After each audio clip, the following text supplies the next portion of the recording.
Dear Arcturians, we, the Ascending Ones, have some questions that we would like to ask you. What is in between where we are and where we are going? What is in between who we are now and who we are becoming?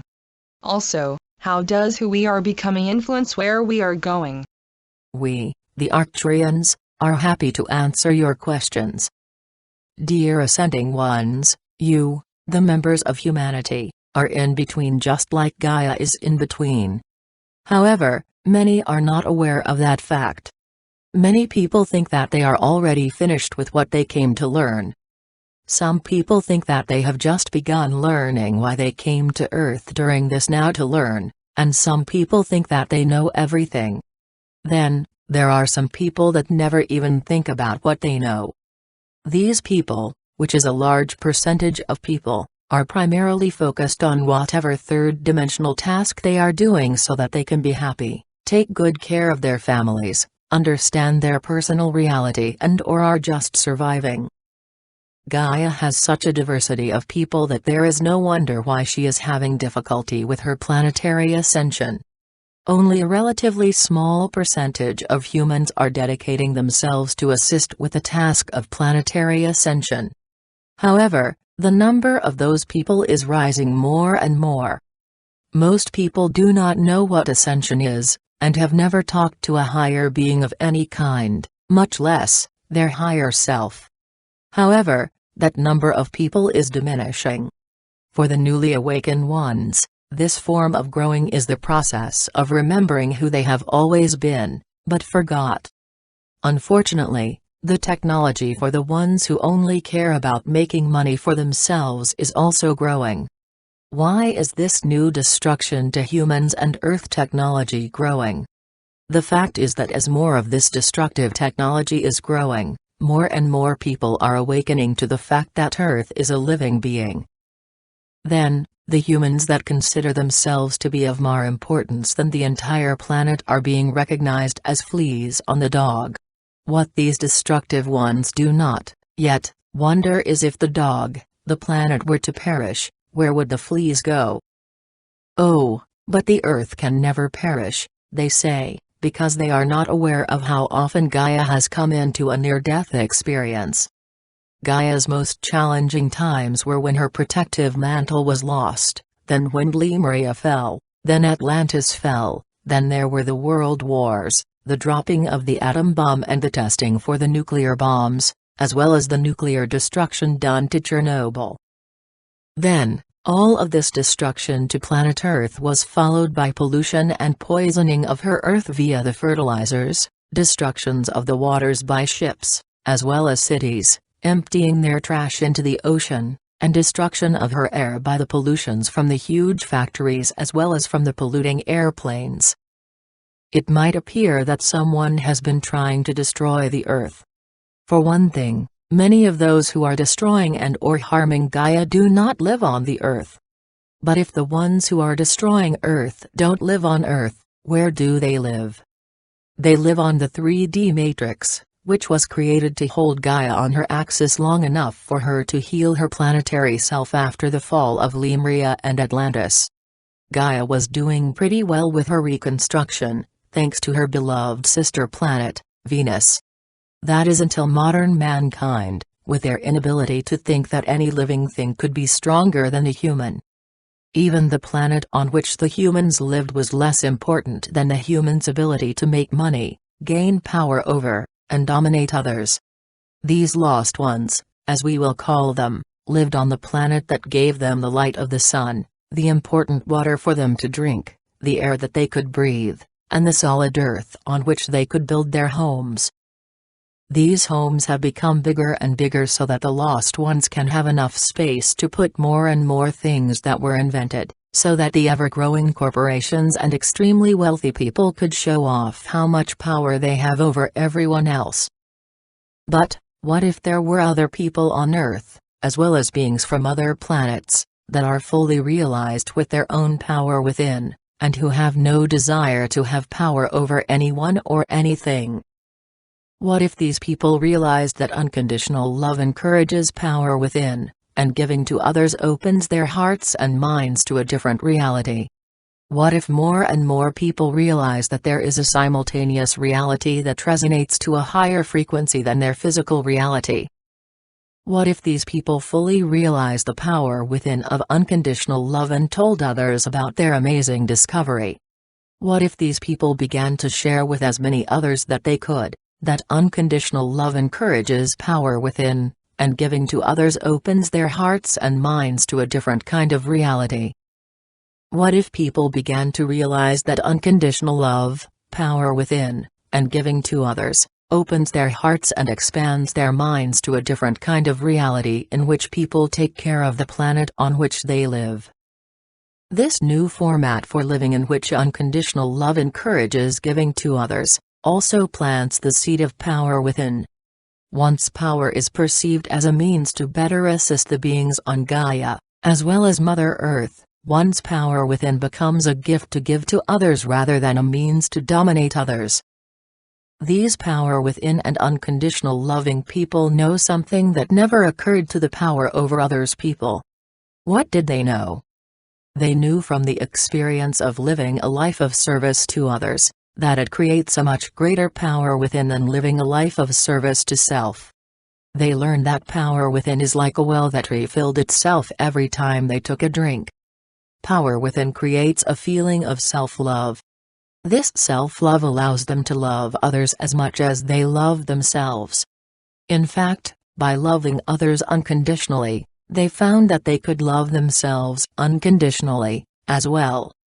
Meanwhile, the power over people were busy stealing from the poor and creating wars so that they could make more and more money to have more and more power over others. In fact, the power over ones were so busy taking care of themselves first, rather than taking care of others, that they did not realize that something was beginning to change. Because the power over ones looked at what they could buy with the money that they got from having power over others, they did not realize that something was different. Meanwhile, those who were living with power within were moving into higher and higher states of consciousness. Therefore, these power within ones began to perceive higher and higher dimensions of reality. Therefore, they were able to feel, know, perceive, and tell others that something about Mother Earth was beginning to change. In fact, they began to realize that their own physical bodies were beginning to change, as well. Bit by bit, more and more of these service to others began to emanate a form of light that the power over others had never seen before. The power over ones did not understand why this light frightened them. Maybe it was because they somehow knew that they could never have power over this light, or have power over anyone who resonated to this light. Also, these power within light people started to disappear from the perception of the power over ones. As more and more of the power within, light ones, disappeared, no one wanted to buy what the power over ones sold, read what they wrote, or hear what they said. More and more, a gap began to grow between the power within people who seemed to be glowing brighter and brighter within the light, and the power over others, who were losing more and more money, as no one wanted what they had to sell, and no one wanted to hear what they had to say. Most important, no one wanted to fight their wars so that the power over ones could make more and more money to have more and more power over others. Then, the power within ones decided that they did not need money at all. Because they were all finding their power within, they could work together to create whatever was needed and share it with whoever needed it. They discovered that they could communicate with Gaia to find out where the food was, what food was nutritious, how many fish to catch without harming their population. In fact, they were happy to just get what they really needed because they were happy with their life. Groups of people began to gather together to work the land in an organic way, to form educational programs, to assist the sick and elderly, and to care for Gaia's life forms in whatever means was necessary. Then, it occurred. One by one and two by two, then, hundreds by hundreds, the power within ones began to find their way to live in the very reality that had taught them how to live via power within.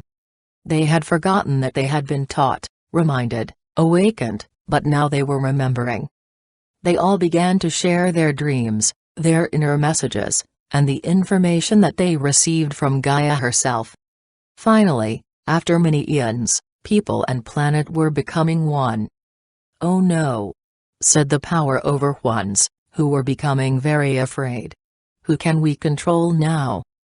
How about learning to control yourselves?" spoke a voice that only those who were willing to change could hear. Controlling ourself? They pondered. You see, they had spent their lives being so busy controlling others that they never realized that someone was also controlling them. Now this is when the real change began to manifest. Controlling their self. Controlling their self? What did that mean? They had spent their lives so busily controlling others that they never realized that they were not controlling their self. And then, suddenly for some and very slowly for others, they began to realize that the very brainwashing that they had used on others, was and had always been used on them. Now, this revelation made them very angry. But, whom could they be angry at? They could be angry with their parents and the power over ones who had directed their entire life. But then they could also be angry with themselves. After all, they had been good little soldiers that had done exactly what those who had power over them had taught them to do. Then, to their surprise, they deeply and fully realized that they were as much a victim to others, as much as they had made others be a victim to them. It was then that the power within ones recognized that their longtime enemies of power over others needed their help. Without a second thought, the power within one sent unconditional love and violet fire to all the power over ones. They did not discriminate between those who had a lot of power over and the ones who just had a little power over. They were all brothers and sisters in humanity, and they know that it was their duty and joy to assist those who had been lost in the darkness to find their own inner light. The power within ones knew that this inner light would ground the once lost ones into the greater and greater light that was shining brighter and brighter, day by day, in every way into both the personal human, and planetary Earth, vessels. The power over ones knew that this higher light, which would gradually become inner light, would ground the ones who were once lost to the darkness. They also knew that every day, in every way, their inner light would shine brighter and brighter. Well, that is where this story leaves off, for it is increasingly becoming a new reality. However, we thank you for listening and invite each and every one of you to create your own happy ending to your story, as well as to all the stories that you will hear from others as you offer your power within to assist others to find their inner light. Blessings, we are the Arcturians and the members of your galactic family. If you meet a person who looks like he or she may be from another planet, send them some unconditional love and violet fire. When your gift is returned back to you, you will know that you have met a member of your galactic family. More than ever, we are one within this now. Blessings from the Arcturians and our galactic family.